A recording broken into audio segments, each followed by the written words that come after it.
आपका growing up channel में स्वागत है। आज का विषय अचीवमेंट टेस्ट से संबंधित है। आज का सत्र उपलब्धि परीक्षण में ब्लूप्रिंट क्या होता है। हम किसी बच्चे की उपलब्धि का आकलन करने के लिए कैसे इस अचीवमेंट टेस्ट को बनाते हैं, कैसे हम इसको तैयार करते हैं, क्या क्या इसके आधार होते हैं, किन आधारों को लेकर एक अचीवमेंट टेस्ट को तैयार किया जाता है। ठीक है, तो हम इसको आज सीखेंगे कि ब्लूप्रिंट कैसे बनता है, कैसे बनाया जाता है। ठीक है, और इसको हिंदी में हम कहते हैं नीला पत्र। ब्लूप्रिंट की हिंदी क्या है, इसको हम नीले पत्र के नाम से जानते हैं। जैसे कि आप सभी लोग देख रहे हैं यहाँ पर कि उपलब्धि परीक्षण जो होता है वो आपके दो प्रकार का है, मानकीकृत और अध्यापक निर्मित। ठीक है, तो मानकीकृत में दो आधार हैं, दो प्रकार हैं, सामान्य उपलब्धि परीक्षण और विशिष्ट उपलब्धि परीक्षण। विशिष्ट उपलब्धि में परीक्षण में फिर कई प्रकार के हैं, वाचन संबंधी, निदान संबंधी, दक्षता संबंधी, गणितीय संबंधी और भाषा संबंधी। ठीक है, और उसके बाद फिर इसमें आता है कि अध्यापक निर्मित उपलब्धि परीक्षण। अध्यापक निर्मित उपलब्धि परीक्षण जो है इसमें आपके उपलब्धि और निदानात्मक। उपलब्धि परीक्षण में आप देखेंगे कि उपलब्धि परीक्षण में ये आपके क्या है, निबंधात्मक और आपके वस्तुनिष्ठ और लघु उत्तरात्मक। ठीक है, और उसके बाद में वस्तुनिष्ठ प्रश्न जो होते हैं प्रत्यास्मरण और प्रत्याभिज्ञान भी होते हैं। ठीक है, ये हमारे दो प्रकार के होते हैं। प्रत्यास्मरण और प्रत्याभिज्ञान में भी कई प्रकार के होते हैं। प्रत्यास्मरण क्या है कि प्रत्यास्मरण के भी दो भाग होते हैं। जैसे मानो एक होता है आपके साधारण प्रत्यास्मरण और दूसरा होता है हमारे, हम इसको भी दो भाग कर सकते हैं। एक होता है हमारा आपके साधारण प्रत्यास्मरण और दूसरा हमारा होता है प्रत्याभिज्ञान। दूसरा हमारा इसमें जो है वो है हमारा रिक्त स्थान, रिक्त स्थान। ठीक, अब इसके बाद प्रत्याभिज्ञान जो है उसमें भी कई प्रकार होते हैं। ठीक है, उसके कितने प्रकार होते हैं, उसके कई प्रकार होते हैं, जिनको हम नंबर 1 बहुविकल्पीय, बहुविकल्पीय, नंबर 2 सत्य असत्य, नंबर 3 होंगे हमारे मिलान वाले प्रश्न जो होते हैं आपके, नंबर 3 मिलान, और नंबर 4 हमारे पास आएगा आपका वर्गीकरण। ठीक है, तो ये हमारे कौन से क्वेश्चन है, ये हमारे प्रत्याभिज्ञान क्वेश्चन है जो कि बच्चा उसको करता है, ये एक टीचर उसको बनाता है। ठीक है, इसके बाद हम आगे इसको तैयार कर आगे हम देखते हैं कि इसमें फिर हम देखो अब आती है बात हमारे सामने कि इसको हम कैसे करेंगे।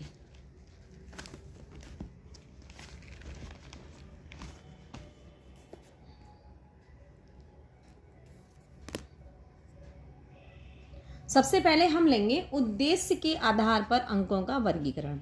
यानी कि जब हम ब्लूप्रिंट तैयार करेंगे तो हम क्या करेंगे, हम सबसे पहले उसको उद्देश्य के आधार पर करेंगे। इसमें फिर आगे आप इकाइयों के आधार पर देखोगे, है ना, फिर उसके बाद में आप और भी चीज़ें देखोगे कि कैसे। सबसे पहले हमें क्या करना है, हमें जो ब्लूप्रिंट बनाना है वो हमें उद्देश्यों पर आधारित बनाना है।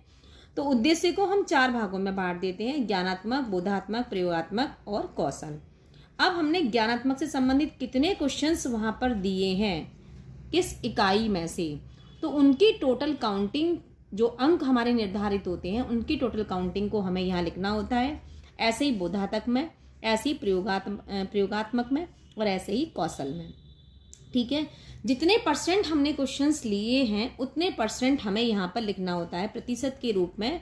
जैसे मान 10 क्वेश्चन लिए हैं 100 में से या 50 में से, तो हमारा ये 20% हो गया।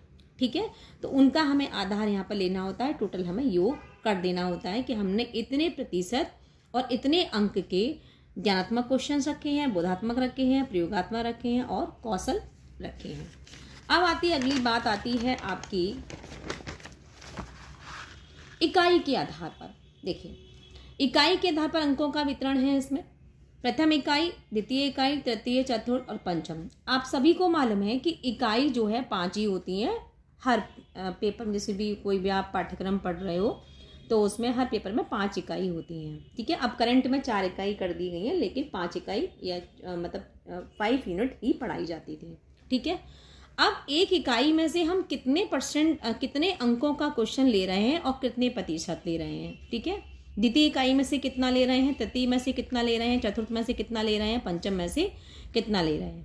तो और हमारा टोटल जो योग आ जाएगा वो आपका 50 और 100, ठीक है। इस तरह से हम इकाइयों के आधार पर भी, जैसे हमारी 5 इकाई हैं तो 5 में से हमें ये डिसाइड करना होता है, ये करना होता है हमें कि कितने क्वेश्चंस हमें किस इकाई में से रखने हैं, ठीक है। अब थर्ड आता है कठिनाई स्तर के पर अंकों का विभाजन। अब कठिनाई स्तर पर भी हमें ये देखना पड़ेगा कि जो हम क्वेश्चंस ले रहे हैं, क्योंकि हर इकाई में कुछ क्वेश्चंस कठिन होते हैं, कुछ सरल होते हैं, कुछ औसत एवरेज में होते हैं, तो हमें ये देखना होता है। तो सरल, औसत और कठिन, यानी कि कुछ क्वेश्चंस हमें सरल स्तर के लेने हैं, कुछ औसत लेने हैं, कुछ हमें कठिन लेने हैं, ठीक है। इस तरह से हम, और उसी के आधार पर यानी कि सरल प्रश्न जो हैं वो 25 यानी कि ज़्यादा रखने होते हैं, क्योंकि जैसे कि बच्चा ऐसा ना हो हमने सारे क्वेश्चंस कठिन रख दिए तो क्या होगा कि बच्चा उन क्वेश्चनों को नहीं कर पाएगा और वो फेल हो जाएगा। तो हमें एक एवरेज मार्किंग रखनी होती है, और औसत प्रश्न जो है वो 15 है, कठिन प्रश्न जो है वो 10, यानी कठिन प्रश्नों की संख्या जो है वो कम से कम दी जाती है, ठीक। अब हम इसके आगे देखते हैं कि ब्लूप्रिंट कैसे तैयार किया जाता है। अब देखिए, अब हम इसको सबसे पहले हम एक काम करेंगे कि जो हमने अभी पढ़े ना, उद्देश्य के आधार पर जो हमने पार्ट्स पढ़े उनको हम एक पेपर पर, जैसे ये आपके सामने दिख रहा है, ज्ञानात्मक और बोधात्मक, ऐसे ही हम लिख लेते हैं प्रयोगात्मक और कौशल, यानी कि इसको हम 4 भागों में बांट देते हैं, ठीक है। अब 4 भागों में बांटने के बाद हम यहाँ पर ज्ञानात्मक में क्या करेंगे, MCQ, यानी कि MCQ को शॉर्ट फॉर्म में लिखा है यहाँ पर, SQ यानी कि short question, true false, fill in the blanks और लॉन्ग क्वेश्चन। इसी तरह से हमें ये 5 जो भाग हैं, पांचों भाग हमें हर उद्देश्य पर देने होते हैं, चाहे वो ज्ञानात्मक हो, चाहे बोधात्मक हो, चाहे वो प्रयोगात्मक हो, चाहे वो कौशल का हो, ठीक है। अब इसके बाद हमें ये देखना होता है कि मानो हमने इकाई नंबर 1, इकाई नंबर 2, इकाई नंबर 3, इकाई नंबर 4 एंड 5 हमने इस तरह से इसको डाल दिया, ठीक। अब हमने उसके बाद क्या करा है कि हमें ये देखना होता है कि मानो इकाई नंबर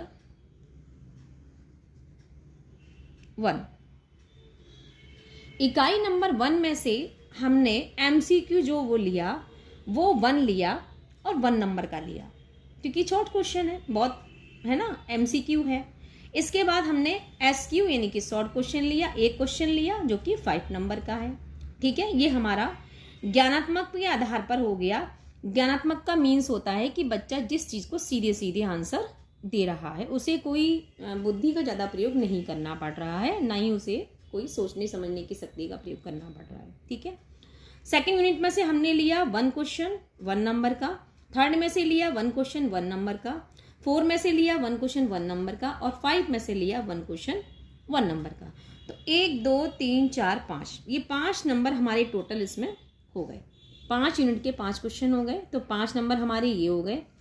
एक शॉर्ट क्वेश्चन लिया हमने 1 क्वेश्चन 5 नंबर का, तो टोटल हमारे इस यूनिट में कितने हो गए, हमारी टोटल देखिए मैं आपको दिखा देती हूँ, ये हमारे टोटल हो गए आपके 10 नंबर, ठीक।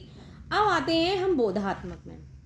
बोधात्मक प्रश्न वो होते हैं जिसमें बच्चे को अपने दिमाग का इस्तेमाल करना पड़े, सोचना समझना पड़े उसको, और थोड़ा सा वो ऐसे करे इन चीज़ों को कि उसे मतलब जोर लगाना पड़े दिमाग में जब वो आंसर दे पाए। तो ये हो गए हमारे बोध, यानी कि समझने की शक्ति थोड़ा सा, ठीक है। तो हमने इसमें क्या किया, हमने इसमें एक शॉर्ट क्वेश्चन ले लिया जो कि 5 नंबर का है, ट्रू फॉल्स ले लिया जो कि 1 नंबर का है, fill in the blanks 1 number का ले लिया, और उसके बाद हम आगे बढ़ते हैं। इसमें हमने ले लिया थर्ड यूनिट में से एक क्वेश्चन, 4 में fill in the blanks 1 number का, एक क्वेश्चन हमने यहाँ से 5th यूनिट से दे दिया 1। हमें ये भी तो देखना होता है ना कि हमें औसत कितने प्रतिशत रखने हैं, कठिन कितने रखने हैं, है ना, और सरल कितने रखें। सरल की संख्या सबसे ज़्यादा होती है, ठीक है। तो सरल क्वेश्चन हमें जैसे मानो 50 नंबर का पेपर बनाना है तो 25 नंबर के क्वेश्चन हमें क्या होगा, 25 नंबर के क्वेश्चन हमें सरल रखने होंगे। ठीक है। कठिन हमें मात्र 10 नंबर के ही रखने होंगे, 15 नंबर के हमें औसत यानी कि एवरेज रखने होंगे। ठीक, तो अब ये चीज़ हो गई। इसके बाद में 5 ये हो गए, एक आपका ये हो गया। अब देखिए काउंट करिए, 1 2 3 4 और एक 5, ये 5 नंबर ये हो गए, और 5 और 5 10, तो ये आपके टोटल कितने हो गए, ये आपके हो गए टोटल 15 नंबर। ठीक, इसके बाद आते हैं हम प्रयोगात्मक क्वेश्चनों पर। प्रयोगात्मक क्वेश्चन में भी हमें यही करना है कि हमें क्या करना है प्रयोगात्मक क्वेश्चनों में, ऐसे ही MCQ, SQ, true false, fill in the blanks, long question. तो शॉर्ट क्वेश्चन में हमने एक यूनिट से ले लिया 1-5, मतलब एक क्वेश्चन 5 नंबर का। ट्रू फॉल्स ले लिया, एक क्वेश्चन हमने इसमें 10 नंबर का दे दिया लॉन्ग क्वेश्चन, जो कि प्रयोग, यानी कि बच्चा जो है किसी एक्सपेरिमेंट को लिखता है, मानो कोई एक्सपेरिमेंट बच्चे को लिखना है तो वो तो लॉन्ग क्वेश्चन में ही आएगा। ठीक है, और वो उसका पूरा प्रयोग उस कॉपी पर लिखेगा। ठीक, तो हमारा ये लॉन्ग क्वेश्चन हो जाता है बच्चा, क्योंकि बच्चा उस प्रयोग को करने के बाद उसको कॉपी पर लिख रहा है। ठीक है, और उसके बाद हमारा एक क्वेश्चन लिया जाता, तो ये आपके टोटल कितने हो गए, 10 नंबर, 10 और 5 15, 15 और 2 17, 17 ये हो गए। देखिए मैं आपको दिखा देती हूँ, 17 नंबर ही हमारे हो गए। इसके बाद आते हैं कौशल। कौशल में हमने क्या किया है, सेकंड यूनिट से एक क्वेश्चन ले लिया जो कि ट्रू फॉल्स है। इसके बाद हमने एक क्वेश्चन शॉर्ट रख दिया है 5 नंबर का, और एक क्वेश्चन हमने एक एक यहाँ रख दिया है जो कि आपके ट्रू फॉल्स है और आपके फिल इन द ब्लैंक्स है। ठीक है, तो ये हमारे कितने हो गए, ये हमारे हो गए आपके 5 और एक 6 7 और 8। ठीक है, ये 8 की संख्या यहाँ पर आ रही है। अब हमें एक चीज़ और देखनी है, जो टोटल हमने पहली यूनिट से जो हमने लिखा है ना, हमने पहली यूनिट से जो हमने किया है टोटल हमारा 8 आना चाहिए। ठीक है, तो हमने क्या किया है, 5 नंबर का आपको ध्यान होगा, मैंने आपको दिखाया था ज्ञानात्मक क्वेश्चन में, ज्ञानात्मक में हमने 5 नंबर का एक क्वेश्चन है। जो काउंटिंग हमारी यहाँ टोटल मिला के 50 नीचे हो रही है, वही काउंटिंग हमारी सेम यहाँ पर भी होनी चाहिए, इसका हमें ध्यान रखना है। दोनों तरफ से हमारा 50 आना चाहिए, तब तो हमारा ब्लूप्रिंट सही बना है। यदि कुछ भी गड़बड़ है तो वो ब्लूप्रिंट हमारा सही नहीं माना जाएगा। ठीक है, अब उसमें हमें क्या करना है कि 5 और एक 6 7 8, टोटल हमारी काउंटिंग क्या है यहाँ पर 8। ठीक है, इसी प्रकार से 5 और एक 6 और एक 7, यहाँ पर 7 आ रहा है, 1 5 और 6 6 और 10 यानी कि 16, 1 2 3 4 4 5 और 4 आपके 9 आ जाता है। और उसके बाद हमारा आता है 5 और एक 6 और एक 7 और 8 9 और 10 हमारा आ गया। अब देखिए सबसे पहले उसमें आया था हमारा 10, फिर हमारा आया 15, देखिए आप नीचे 10 15 17 8, यानी कि जब हम इनको काउंटिंग करेंगे तो ये टोटल हमारा कितना है, हमारा 50। ऐसे ही 8 7 16 9 10 यानी कि 50। ठीक है, तो इस तरह से हमें देखना होता है कि हमें इस तरह से क्वेश्चनों का निर्माण करना है। किसी भी सब्जेक्ट का हम पेपर बनाएं, लेकिन हमारा तरीका यही होता है। सैंपल के तौर पर आप देख सकते हैं, सामाजिक विज्ञान का है पेपर, ये है। देखो इस तरह से हमें पेपर बनाना होता है। जब हम इनको सबको बना लेते हैं तो हमारा ये क्या है, ये हमारा पेपर बन के तैयार हो जाता है। इसमें fill in the blanks, short question और लॉन्ग क्वेश्चन आपके सभी आपके सामने आ जाएंगे। देखिए, ठीक है, सही गलत चुनिए, है ना, रिक्त स्थानों की पूर्ति करिए। ये देखिए, ये देखिए, ठीक है, लघु उत्तरीय प्रश्न, दीर्घ उत्तरीय प्रश्न। तो ये हमारे क्या है, हमारे ये आपके पूरा पेपर ये आपके सामने हो गया है।